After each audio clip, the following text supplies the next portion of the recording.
नमस्कार, आप सभी का नॉलेज टॉक पीके में स्वागत है। आज हम बात करने वाले हैं कि हॉट वाटर की डेंसिटी कोल्ड वाटर से कम क्यों होती है। मेरा नाम पंकज कुमार है। आप मुझे मेरे फेसबुक आईडी और इंस्टा आईडी पे भी फॉलो कर सकते हैं और वहां पे भी अपने प्रश्न पूछ सकते हैं। जैसा कि हम सभी जानते हैं, हॉट वाटर और कोल्ड वाटर दोनों ही H2O के लिक्विड फॉर्म है, लेकिन दोनों की डेंसिटी अलग अलग होती है। और ये क्यों होती है? तो ये होती है due to the effect of heat. इनके मॉलिक्यूल्स हैं, वाटर मॉलिक्यूल्स, इन पे हीट का इफेक्ट होता है, जिसके कारण दोनों की ही डेंसिटी अलग अलग होती है। हम एक एक्टिविटी देखेंगे और एक्टिविटी देखने के बाद हम इसको समझने का प्रयास करेंगे। इस एक्टिविटी को समझने के लिए कि कोल्ड वाटर की डेंसिटी अधिक होती है या वार्म वाटर की, हमने क्या किया है, ये जो आप देख रहे हैं पर्पल कलर में, ये आपका कोल्ड वाटर है और ये हमने इसमें येलो कलर डाला हुआ है। अब हम इसमें वार्म वाटर डालेंगे।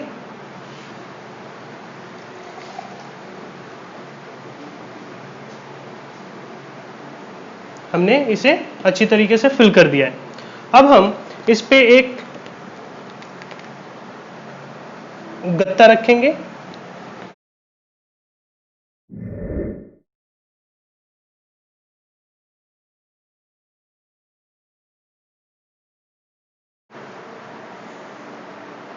जैसा कि आप देख पा रहे हैं, जो वार्म वाटर है वो ऊपर की तरफ है और जो कोल्ड वाटर है वो नीचे की तरफ है। इस एक्सपेरिमेंट से हम ये समझ पाएंगे कि जो वार्म वाटर होती है उसकी डेंसिटी कम होती है और जो कोल्ड वाटर होती है उसकी डेंसिटी अधिक होती है।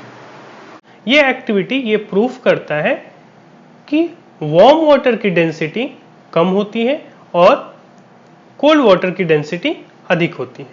आप सभी जानते हैं कि जिस ऑब्जेक्ट की डेंसिटी कम होती है वो हमेशा ही क्या होता है, फ्लोट करता है, तैरता रहता है। अब हम बात करेंगे इसके रीजंस की। अगर कोल्ड वाटर के बारे में हम बातें करें तो कोल्ड वाटर की डेंसिटी अधिक होती है और हॉट वाटर की डेंसिटी कम होती है। ऐसा क्यों होता है? क्योंकि कोल्ड वाटर के जो मॉलिक्यूल्स होते हैं ये बहुत ही सुस्त होते हैं, इनमें मूवमेंट बहुत ही स्लो होता है और ये लेस एनर्जेटिक होते हैं, यानी इनके अंदर एनर्जी बहुत ही कम होती है, जिसके कारण इनके मॉलिक्यूल्स बाउंस तो करते हैं बट बहुत ही स्लोली करते हैं, बहुत ही धीमी गति से करते हैं। और साथ ही साथ ये छोटे से जगह में भी ये क्या करते हैं, अपने आप को फिट कर लेते हैं एक दूसरे के साथ में। यही कारण है क्योंकि ये एक दूसरे के साथ टाइटली क्या होते हैं, पैक्ड होते हैं। इस कारण कोल्ड वाटर की डेंसिटी अधिक होती है। जैसा कि आप पिक्चर्स में देख सकते हैं, इस पिक्चर्स में दो जो हॉट वाटर है इनके बीच के मॉलिक्यूल्स में स्पेस अधिक है और जो कोल्ड वाटर है इन दोनों के मॉलिक्यूल्स के बीच में क्या है, जो स्पेस है वो कम है। अब हम बात करेंगे हॉट वाटर की।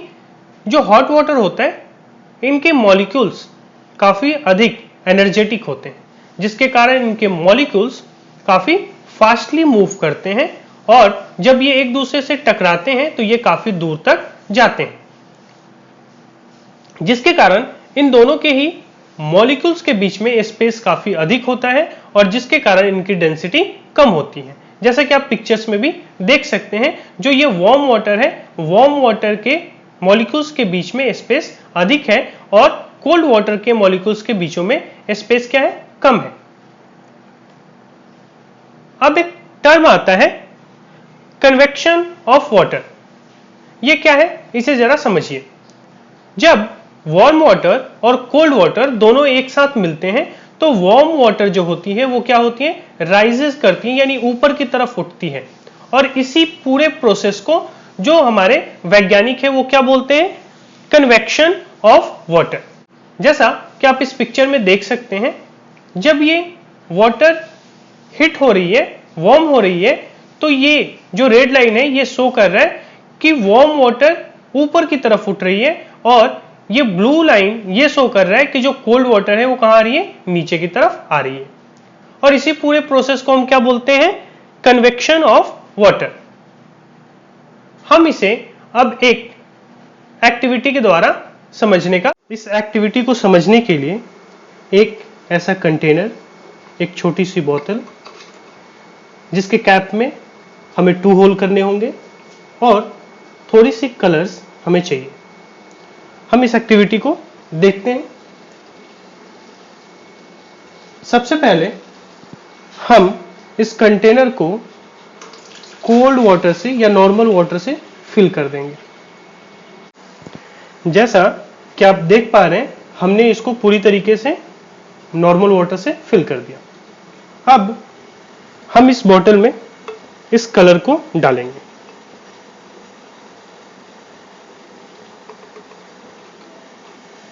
जैसा कि आप देख पा रहे हैं, हमने इसमें थोड़ी सी कलर डाल ली है। अब हम इस बोतल में वार्म वाटर फिल करेंगे।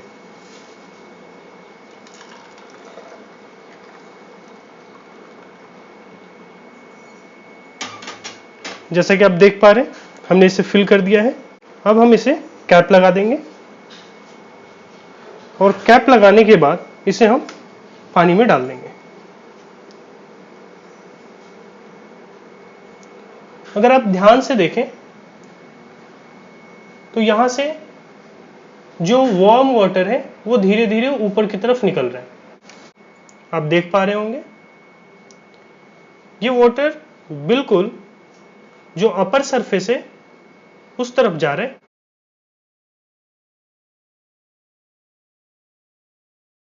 जैसा कि आपने एक्टिविटी में देखा कि जो वार्म वाटर थी वो हमेशा ही क्या कर रही थी, राइज कर रही थी, ऊपर की तरफ उठ रही थी। अब हम इससे रिलेटेड डेली लाइफ के कुछ एग्जांपल्स देखते हैं।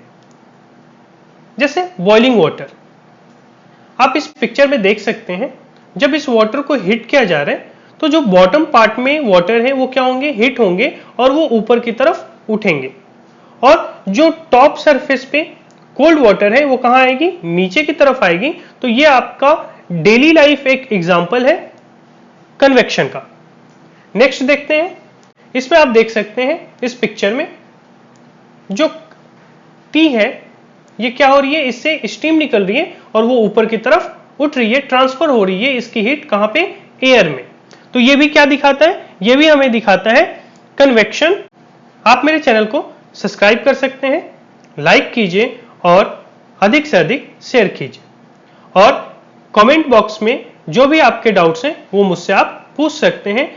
और साथ ही साथ ये भी मुझे बताएं कि मैं नेक्स्ट वीडियो किस टॉपिक पर लेकर के आऊं। धन्यवाद।